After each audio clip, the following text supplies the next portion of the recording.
नमस्कार विद्यार्थी मित्रांनो, आपण 12वीच्या टेक्स्टबुकमधील मराठीच्या टेक्स्टबुकमधील समास हा पॉईंट अभ्यासतो आहे आणि माझ्या मते समासाचे 3 प्रकार अभ्यासलेले आहेत आणि त्यांचे उपप्रकार तेही अभ्यासलेले आहेत। आपला शेवटचा जो प्रकार राहिलेला आहे बहुव्रीही समास, हा आज आपण अभ्यासणार आहोत। माझ्या विद्यार्थी मित्रांनो, तुम्ही माझे सर्वच व्हिडिओ पाहत असाल, अभ्यास करत असाल याची मला खात्री आहे। माझ्या व्हिडिओंना लाईक करायला, शेअर करायला आणि मेन म्हणजे सबस्क्राईब करायला अजिबात विसरू नका। ओके, तर आपण आज बहुव्रीही समास हा पॉईंट अभ्यासतोय। बघा, बहुव्रीही समास म्हणजे काय हे अगोदर आपण समजून घेऊन नंतर उदाहरणाच्या माध्यमातून कन्सेप्ट क्लिअर करतोय। ठीक आहे, आता बहुव्रीही समासाचे सगळ्यात महत्त्वाचे वैशिष्ट्य काय आहेत हे आपण अभ्यासणार आहोत। बघा, बहुव्रीही समासामध्ये सामासिक शब्द जे येतात त्यांची काही ठराविक वैशिष्ट्ये आहेत। त्याच्यामध्ये पहिलं वैशिष्ट्य पाहायचं असेल तर दोन्हीही पदे महत्त्वाची नसून तिसऱ्याच पदाचा बोध होतो। बघा, पहिले वैशिष्ट्य काय सांगितलेले आहे, सामासिक शब्द जे असतात, हे जे सामासिक शब्द दिलेले आहेत, बघा निष्कलंक आहे, नीलकंठ, गतप्राण, नीरस यासारखे सामासिक शब्द जे असतात, याच्यामध्ये विग्रह करत असताना दोन्हीही पदे म्हणजे या सामासिक शब्दामध्ये येणारी दोन्हीही पदे विग्रह करीत असताना महत्त्वाची नसतात। ती महत्त्वाची नसून तिसऱ्याच एखाद्या पदाचा बोध होतो। कसं काय, तर आता बघा निष्कलंक, आता या सामासिक शब्दाचा विग्रह करत असताना आपण कशा पद्धतीनं करू शकतो, नाही कलंक ज्याला अशी ती, अशी व्यक्ती, त्या व्यक्तीसाठी आपण विशेषण निष्कलंक वापरतो, बरोबर आहे। म्हणजे निष्कलंक हा शब्द कुणासाठी तरी विशेषणाचं काम करतो। कुणासाठी, तर या सामासिक शब्दातील पदे सोडून दुसराच म्हणजे तिसराच एखाद्या पदासाठी हे विशेषणाचं काम करतो, बरोबर आहे। म्हणजे याचा विग्रह करत असताना आपल्या लक्षात येतं की या दोन्ही पदामध्ये ते पद नाहीच आणि ते पद सोडून तिसऱ्याच पदाचा इथे उल्लेख आलेला आहे आणि त्या पदाचा उल्लेख, ते पद आणि त्या पदाची विशेष माहिती सांगणारा हा सामासिक शब्द जो असतो तो बहुव्रीही समासामध्ये येतो। बघा विद्यार्थ्यांनो, लक्षात येते का तुमच्या? आता पुढचा नियम काय सांगितलाय बघा, हा सामासिक शब्द तिसऱ्याच पदाचे विशेषण असतो। आता मी सांगितल्याप्रमाणे म्हणजे कुणीतरी तिसरीच व्यक्ती आहे, वस्तू आहे, त्या वस्तूविषयी, व्यक्तीविषयी ह्या सामासिक शब्दाने विशेष माहिती सांगितलेली असते आणि म्हणून हा सामासिक शब्द जो आहे तो त्या पदासाठी विशेषणाचे काम करतो। कशा पद्धतीनं, बघा नीलकंठ हा सामासिक शब्द घेतला तर याचा विग्रह कसा होतो, निळा आहे कंठ ज्याचा असा तो। बघा, निळा आहे कंठ ज्याचा असा तो म्हणजे जो कोणी असेल, आपण माहिती आहे नीलकंठ कुणाला म्हणतो, आपण शिवशंकराला म्हणतो, बरोबर आहे। आणि त्यांच्यासाठी नीलकंठ हे विशेषण आहे। म्हणजे या नीलकंठ सामासिक शब्दामध्ये ते तिसरं पद आहे का, त्याचा उल्लेख इथे केलेला आहे का, तर अजिबात नाही। म्हणजेच ही दोन्ही पदे, आता दोन पदे कोणती आहेत, नील आणि कंठ। बघा, नील आणि कंठ, बरोबर आहे। नील असा कंठ असा सुद्धा विग्रह होतो बघा, पण नील असा कंठ असा जर विग्रह झाला तर तो कोणता समास येणार आहे, बघा कर्मधारय समास येणार आहे। कर्मधारय समासाचे वैशिष्ट्य काय आपण पाहिलेलं आहे, तर त्या पदामध्ये येणारी दोन्ही पदे जी आहेत, म्हणजे असा सामासिक शब्द असेल नील असा कंठ, नील या शब्दाला, या पदाला कुठलाही प्रत्यय नाही आणि कंठ याला सुद्धा कोणताही प्रत्यय नाही।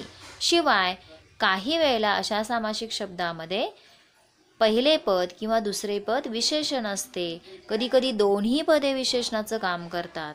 असे जे शब्द असतात आणि त्याचा विग्रह करीत असताना ते दोन्ही पदे जी असतात ते नेहमी प्रथमा विभक्तीत असतात, बरोबर आहे। म्हणजेच बहुव्रीही समासामध्ये येणारे सामासिक शब्द काही वेळेला कर्मधारय समासामध्ये सुद्धा आपल्याला पाहायला मिळतात, पण विग्रह आपण कशा पद्धतीनं करतो त्याच्यावर डिपेंड आपल्याला तो प्रकार पाहायला मिळणार आहे. आता नीलकंठ याचा विग्रह निळा आहे कंठ ज्याचा असा तो, असं जर असेल तर काय होणार आहे? बहुव्रीही समास येणार आहे. आणि नील असा कंठ असा जर विग्रह असेल तर तो कर्मधारय समास येणार आहे. हा जो डिफरंट आहे दोन्हीमधील तो लक्षात ठेवायचा आहे. ओके. आता पुढचा बघा, गतप्राण हा जो सामासिक शब्द आहे याचा विग्रह करत असताना कसा होईल? निघून गेलेले आहेत प्राण ज्याचे असा तो. असा कुणी असेल ती तिसरी व्यक्ती आहे ती, तिसरं पद याच्यातून लक्षात येणार आहे. या पदामध्ये या सामासिक शब्दामध्ये ते आहे का पद? नाही. म्हणजे तिसऱ्याच व्यक्तीविषयी, वस्तूविषयी किंवा पदार्थाविषयी माहिती दिलेली आहे. या दोन्ही पदांचा विचार नसून तिसऱ्याच पदाचा आपल्याला इथे बोध होतो. शिवाय त्या तिसऱ्या पदाविषयी विशेष माहिती असे सामासिक शब्द सांगत असतात. आणि विग्रह करताना गाळलेली पदे जी आहेत, म्हणजे ही विग्रह करत असताना आपण वेगवेगळी पदे वापरतो, ह्या पदांचा वापर करावा लागतो. आता याच्यामध्ये नीरस हा सामासिक शब्द आहे. याचा विग्रह करताना कसे होणार आहे? रस नाही ज्याच्यामध्ये असा तो, म्हणजेच नीरस. नीरस या शब्दाचा अर्थ काय सांगता येतो? रस नसलेला, बरोबर आहे. म्हणजे रस नाही ज्याच्यामध्ये असा तो, असा विग्रह होईल, बरोबर आहे. म्हणजे विग्रह करताना गाळलेली पदे जी आहेत ती आपल्याला घ्यावी लागतात. नंतर पुढचा शब्द आहे गोपाल. बघा, गायीचे पालन करतो असा तो, म्हणजे गायीचे पालन कोण करतो त्याच्यासाठी हे विशेषण आहे, बरोबर आहे. म्हणजेच तिसरे पद जे आहे, जे सामासिक शब्दामध्ये आपल्याला कुठेही दिसत नाही, असे जे पद आपल्याला त्याचा बोध होतो त्या पदाविषयी विशेष माहिती जी असते ती असे सामासिक शब्द देत असतात. आणि या सामासिक शब्दांचं काम विशेषण म्हणून त्या पदासाठी होत असतो, त्याचा उपयोग होत असतो. असा सामासिक शब्द जो असतो तो तिसऱ्याच पदाचा बोध करून देत असतो. बघा, मीनाक्षी अजून एक उदाहरण आहे. सामासिक शब्द आहे मीनाक्षी. मीनाक्षी म्हणजे काय? मीनाक्षीचा अर्थ काय?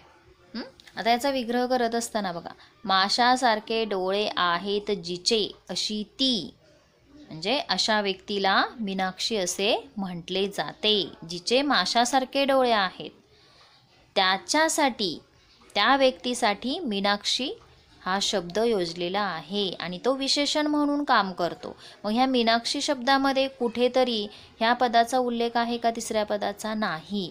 तर विग्रह करीत असताना तिसरेच पद जे आहे ते आपल्या लक्षात येते, त्याचा बोध होतो आणि दिलेला सामासिक शब्द जे असतो तो त्या पदासाठी विशेषणाचे काम करीत असतो. अशा पद्धतीनं बहुव्रीही समासामध्ये जे सामासिक शब्द येतात त्या सामासिक शब्दांचा विग्रह करीत असताना एका तिसऱ्याच पदाचा बोध होत असतो. म्हणजे ते तिसरे पद आपल्याला सामासिक शब्दामध्ये कुठेही दिसून येत नाही, तर त्या तिसऱ्या पदाविषयी सामासिक शब्द विशेषणाचे काम करीत असतो. आता बघा, षडानन हा एक शब्द आहे. षडानन, षड अधिक अनन असा पण विग्रह होतो त्याचा. षड अधिक अनन असा जर विग्रह केला तर काय होणार आहे? षड अधिक अनन म्हटलं तर कर्मधारय समास येणार आहे. अनन म्हणजे काय? अनन म्हणजे मुख. बघा, अनन म्हणजे षड अधिक अनन, षड. आता हा एकत्र सामासिक शब्द येत असताना अ इथून निघून गेलेला आहे आणि तो काण्याच्या स्वरूपामध्ये आलेला आहे.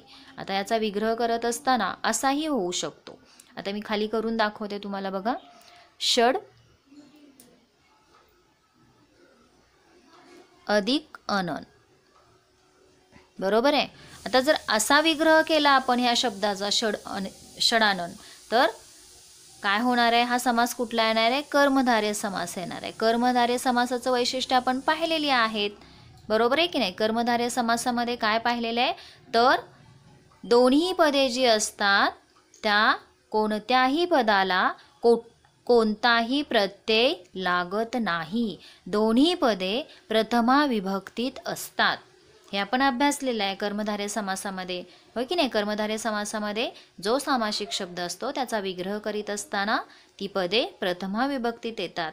शिवाय काही वेळेला पहिलं पद, काही वेळेला दुसरं पद, काही वेळेला दोन्ही पदे विशेषणाचं सुद्धा काम करतात. अशा पद्धतीनं आपण असा जर विग्रह केला तर तो कर्मधारय समास येणार आहे. बघा, म्हणजे बहुव्रीही समासाची आणि कर्मधारय समासाची सामासिक शब्द जे आहेत त्याच्यामध्ये साम्यता आढळते, पण विग्रह जसा होतो त्या विग्रहानुसार तो सामासिक शब्द कोणत्या प्रकारामध्ये मोडतो हे आपल्याला लक्षात येतं. म्हणजे विग्रहावरती जास्त प्रमाणात डिपेंड आहे. लक्षात घ्या, विग्रह कशा पद्धतीनं करतो त्यानुसार समासाचा प्रकार आपल्या लक्षात येणार आहे. आता इथे महादेव असा एक शब्द घेतलाय, महान असा देव असं म्हटलं की कर्मधारय येईल. आणि महान देव, ज्याच्यासाठी महान हा शब्द योजलेला आहे त्यासाठी आपण महादेव हा विशेषणपर शब्द वापरत असतो. मग असे कोण आहेत तर शिवशंकर. शिवशंकरांना महादेवाची उपमा दिलेली आहे, त्यांच्यासाठी विशेषण वापरलेले आहे. जो महान आहे असा तो महान देव म्हणजेच महादेव असं होईल. मग तसा विग्रह केला, जो महान आहे असा तो, असा जर विग्रह झाला याचा तर कसा होणार आहे तो बहुव्रीही समासामध्ये तो जाणार आहे. लक्षात घ्यायचं. म्हणजे बहुव्रीही समास आणि कर्मधारय समास याच्यामध्ये फरक काय आहे तर विग्रहानुसार ते सामासिक शब्द त्या त्या प्रकारामध्ये जाणार आहेत. आता षडानन याचा विग्रह आपण बहुव्रीही समासानुसार केला तर सहामुखी आहे असा तो. षडानन म्हणजे षड म्हणजे सहा, अनन म्हणजे मुखी, सहामुखी आहे असा तो, असा विग्रह आला तर तिसरे पद आपल्याला लक्षात येते. आणि तिसऱ्या पदाविषयी या सामासिक शब्दांनी अधिक माहिती सांगितलेली आहे. अशा पद्धतीनं विग्रहातून एक तिसरेच पद लक्षात येते आणि त्या पदासाठी जो सामासिक शब्द काम करतो असे सामासिक शब्द जे असतात ते बहुव्रीही समासामध्ये येत असतात. लक्षात घ्या, बहुव्रीही समास म्हणजे काय हे आपण आत्ता लक्षात घेतलेलं आहे. अशा पद्धतीनं आज आपल्या एवढ्या दिवसांनी समास हा व्याकरणाचा महत्त्वपूर्ण पॉईंट जो आहे तो संपतोय. आपण सगळे व्हिडिओ पाहायचे आहेत, अभ्यास करायचा आहे आणि सगळ्या कन्सेप्ट समजून घ्यायच्या आहेत. व्हिडिओ बघून शेअर करायला, सबस्क्राईब करायला अजिबात विसरू नका. Okay, thank you.